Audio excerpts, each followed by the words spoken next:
तो गाइस अब हम लोग स्टार्ट करेंगे लिक्विड वेस्ट मैनेजमेंट। तो लिक्विड वेस्ट मैनेजमेंट जो है उसमें गवर्नमेंट ऑफ इंडिया का एक मैनुअल है सीवरेज और सीवेज के लिए, उनके ट्रीटमेंट के लिए। तो 2013 में ये मैनुअल जारी किया गया था। Over the years there has been a continuous migration of people from rural and semi urban areas to cities and town. तो कई सालों से ऐसा हो रहा है कि जो हमारे ग्रामीण क्षेत्र में जो लोग रह रहे हैं वो अर्बन एरियाज़ में आ रहे हैं, सिटीज़ में आ रहे हैं। The proportion of population residing in urban area has increased from 27.8% in 2001 to 31.2% in 2011। तो 2001 में जो ग्रामीण लोगों का माइग्रेशन था वो था 27.8%। जो लोग थे वो अर्बन एरिया में रह रहे थे। लेकिन अब 2011 के जो सेंसस हुआ था उसके अकॉर्डिंग 31.2% लोग अर्बन एरियाज़ में रहते हैं। उसके बाद the numbers of towns has increased from 5161 in 2001 and to 7935 in 2011। तो 2001 में 5161 टाउन थे, लेकिन अब वो टाउन्स की संख्या भी बढ़ गई है। मतलब सिटी एरिया जो अर्बन एरियाज़ हैं उनकी संख्या बढ़ गई है, अब 7935 है 2011 के सेंसस के अकॉर्डिंग। तो प्रेजेंट सिनारियो जो है अर्बन सैनिटेशन का इंडिया में वो देख लेते हैं अब। The national urban sanitation policy NUSP of 2008 has laid down the framework for addressing the challenges of city sanitation. तो जो शहर रहते हैं उनके सैनिटेशन के लिए जो पॉलिसी बनाई गई थी उसका नाम है NUSP, national urban sanitation policy, जो 2008 में लाई गई थी। As per 2011 census data 12.6 households are defecating in the open. मतलब 12.6% लोग 2011 के सेंसस के अकॉर्डिंग खुले में शौच जा रहे हैं। उसके बाद 32.7% लोगों के यहाँ पे वाटर क्लोजेट है और सीवेज सिस्टम जो है वो है। और 38.2% हाउस होल्ड जो है वहाँ पे वाटर सिस्टम है और एक सेप्टिक टैंक के साथ है वो वाटर सिस्टम। तो मात्र 38.2% हाउस होल्ड है इंडिया में 2011 के सेंसस के अकॉर्डिंग जिनके यहाँ की वाटर क्लोजेट है और सेप्टिक टैंक भी है। Originally developed by WHO world health organization, the disability adjusted life years DALY is a measure of overall disease burden. तो डिसीज़ बर्डन को डेली से नापा जाता है। डेली क्या है? Disability adjusted life years. तो इनको हम नंबर ऑफ़ ईयर्स में बताते हैं।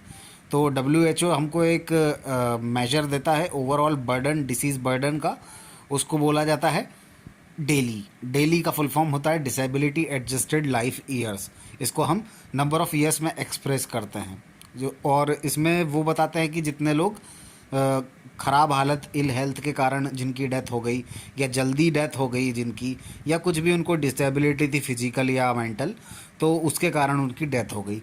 As per WHO report 80% of disease in humans are water borne and water related. तो WHO बोलता है कि 80% जो डिसीज़ होती है इंसान के अंदर वो वाटर के कारण होती है। उसके बाद जो सेक्टर ऑर्गेनाइजेशन है उसको देख लेते हैं। उससे रिलेटेड इंपॉर्टेंट पॉइंट्स है कि water supply and sanitation is treated as a state subject as per the federal constitution of India. तो हमारा अगर फेडरल कॉन्स्टिट्यूशन देखें, हम भारत का संविधान देखें, तो उसके हिसाब से अगर पानी की सप्लाई करनी है और उसके पानी का जो सैनिटेशन है उसकी स्वच्छता को बरकरार रखना है तो ये स्टेट का सब्जेक्ट है, ना कि सेंटर का सब्जेक्ट है। उसके बाद state are vested in the constitutional right on planning, implementation and operation and maintenance O&M of water supply and sanitation project. तो जो भी वाटर सप्लाई और सैनिटेशन के प्रोजेक्ट होंगे उनका प्लानिंग, इम्प्लीमेंटेशन, उनका ऑपरेशन और उनका मेंटेनेंस, ये सभी कुछ स्टेट की जिम्मेदारी रहेगी।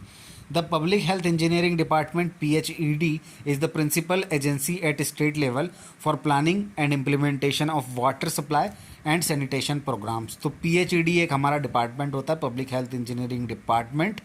ये जो रहता है स्टेट लेवल पे रहता है और ये प्रिंसिपल एजेंसी रहती है, सबसे मेन एजेंसी रहती है जो कि प्लानिंग करेगी, इम्प्लीमेंटेशन करेगी, जो हमारे वाटर सप्लाई और सैनिटेशन के जो भी प्रोग्राम्स रहेंगे उसको इम्प्लीमेंटेशन और प्लानिंग PHED मतलब पब्लिक हेल्थ इंजीनियरिंग डिपार्टमेंट की जिम्मेदारी रहती है। In a number of state statutory water supply and sanitation boards मतलब WSSB have taken over the function of PHD, तो इसके जो पीएचडी के फंक्शन रहते हैं वो डब्ल्यूएसएसबी कंप्लीट करती है कई सारी स्टेट्स में। Water supply and sanitation boards full form है डब्ल्यूएसएसबी का। The basic objective of WSSB have been to bring the concept of commercialization of water supply and sanitation sector management। तो जो वाटर सप्लाई और सैनिटेशन का sector जो sector है हमारा, इसके मैनेजमेंट में जब कमर्शियलाइज अगर हमको करना है मतलब चीज़ों को, मतलब कचरे का पूरा मैनेजमेंट है और उसको कमर्शियल एस्पेक्ट से अगर हम देखेंगे तो वो बेसिक ऑब्जेक्टिव होता है। जो भी हमारी बोर्ड होती है वाटर सप्लाई और सैनिटेशन बोर्ड जो होती है हमारी डब्ल्यूएसएसबी, उसका मेन ऑब्जेक्टिव ये रहता है कि कमर्शियलाइजेशन का वो पार्ट देखे। ऐसी कुछ स्टेट्स हैं जैसे दिल्ली, बिहार, असम, गुजरात, कर्नाटक, केरल, महाराष्ट्र, उड़ीसा, यूपी, पंजाब और तमिलनाडु, जहाँ पे कि डब्ल्यूएसएसबी सेट की गई है। उसके बाद the ministry of urban development MOUD जो है वो फॉर्मुलेट करती है जो भी पॉलिसी गाइडलाइंस होती है अर्बन वाटर सप्लाई की रिलेटेड या सैनिटेशन के रिलेटेड। अगर सिटीज़ मतलब अर्बन एरिया में अगर हमको वाटर सप्लाई और सैनिटेशन की जो गाइडलाइंस है वो कौन जारी करता है, अगर इस टाइप का क्वेश्चन आए तो हमको बताना है मिनिस्ट्री ऑफ अर्बन डेवलपमेंट, है ना। उसके बाद it also provides technical assistance to the states and ULB, that means urban local bodies whenever needed। तो ये जो हमारी मिनिस्ट्री ऑफ अर्बन डेवलपमेंट होती है, ये अगर हमारी स्टेट्स को या अर्बन लोकल बॉडीज़ को जब भी ज़रूरत पड़ती है किसी टेक्निकल असिस्टेंस की, तो वो प्रोवाइड करवा देती है हमारी एमओयूडी मतलब मिनिस्ट्री ऑफ अर्बन डेवलपमेंट। तो MOUD has also created a nodal agency called as central public health and environmental engineering organisation and R and D formulating guidelines and making manuals. तो एमओयूडी जो है उसने एक नोडल एजेंसी बनाई हुई है जिसका नाम है public health and central public health and environmental engineering organization CPHEO। और इसका एक मतलब ये काम इसका काम रहता है कि ये R&D करती है और जो भी रिसर्च एंड मतलब ये R&D करती है रिसर्च एंड डेवलपमेंट से रिलेटेड वर्क। उसके बाद जो भी गाइडलाइंस रहती है उनको बनाती है और जो भी हमारे मैनुअल्स जो जारी होते हैं वो यही सब बनाती है। उसके बाद इनिशिएटिव जो हैं गवर्नमेंट ऑफ इंडिया के द्वारा लिए गए हैं वो क्या क्या हैं उनको देख लेते हैं एक एक करके। तो 74 जो कॉन्स्टिट्यूशन अमेंडमेंट था 1992 में, कॉन्स्टिट्यूशन अमेंडमेंट एक्ट जो आया था, the new amendment enabled ULBs जो अर्बन लोकल बॉडीज़ हैं to become financially viable and technically sound to provide basic amenities to a common man, मतलब कम्युनिटी कोई भी जो भी होती है।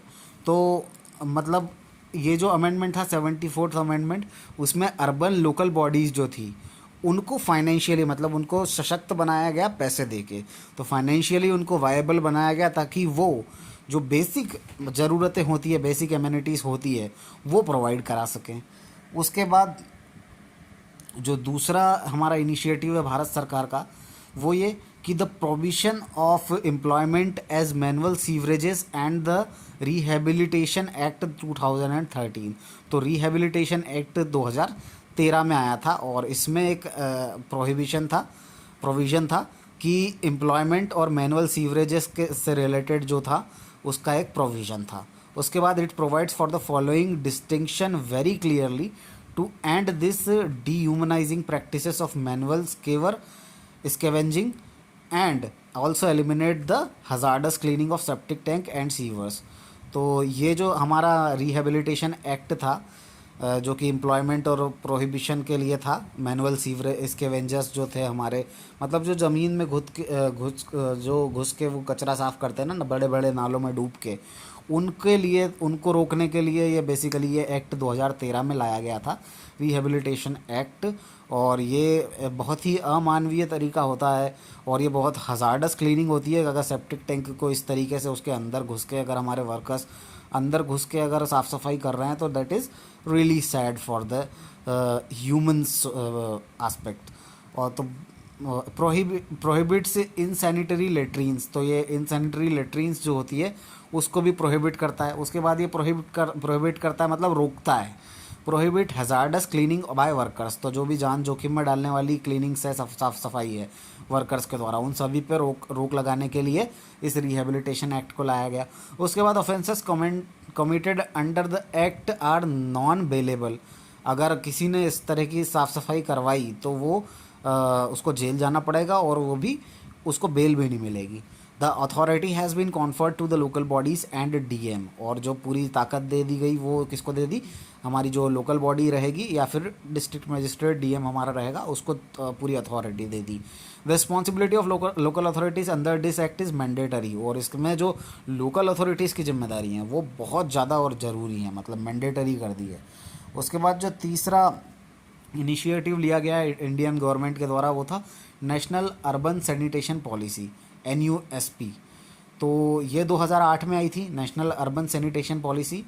It envisions that all Indian cities and towns should become totally sanitized, healthy and livable, and ensure and sustain good public health and environment outcomes for all their citizens with a special focus of hygiene and affordable sanitation facilities for urban, poor and women।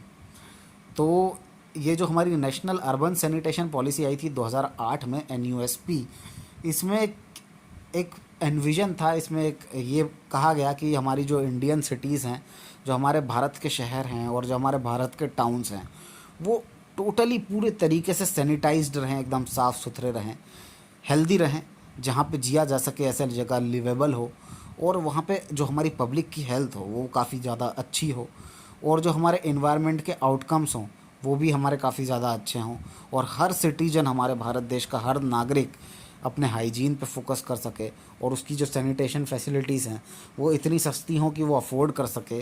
और उसके बाद जो हमारे गरीब लोग हैं और जो हमारी गरीब मतलब अर्बन एरिया में जो गरीब लोग हैं, जो गरीब औरतें हैं पुरुष हैं, वो सभी लोगों को अच्छी फैसिलिटी हम कम दामों में प्रोवाइड कर सकें। इसका एक गोल था, the overall goal of this policy is to transform urban India into sanitized, healthy and liveable. The specific goals जो थे हमारे वो थे awareness generation and behaviour change. तो इनके जो गोल्स थे वो गोल ये थे इस पॉलिसी के कि वो बिहेवियर लोगों में, मतलब लोगों का जो बर्ताव है कचरे के प्रति, फैलाने के प्रति, साफ़ सफाई के प्रति, उसको चेंज करना चाहते थे, और अवेयरनेस, उसके बीच में जागरूकता बढ़ाना चाहते थे। और उसके बाद ओपन जो डिफेक्शन था हमारा, फ्री सिटीज़, मतलब जो हमारी सिटीज़ है वहाँ पे जो खुले में शौच करते हैं उसको पूरी तरीके से ख़त्म करने के लिए इस पॉलिसी को लाया गया। पॉलिसी का नाम था नेशनल अर्बन सैनिटेशन पॉलिसी। उसके बाद इंटीग्रेटेड सिटी वाइज सैनिटेशन जो था वो, मतलब अलग अलग सिटी में अलग अलग तरीके से पूरा एकदम इंटीग्रेटेड सैनिटेशन हमको प्रोवाइड करना है। तो ये 3 गोल थे हमारे नेशनल अर्बन पॉलिसी जो आई थी हमारी सैनिटेशन पॉलिसी, इसके 3 गोल थे। एक तो था awareness generation and behaviour change, एक था ओपन डेफिकेशन फ्री सिटीज़, और तीसरा था इंटीग्रेटेड सिटी वाइज सैनिटेशन। और according to NUSP sanitation is defined as safe management of human excreta.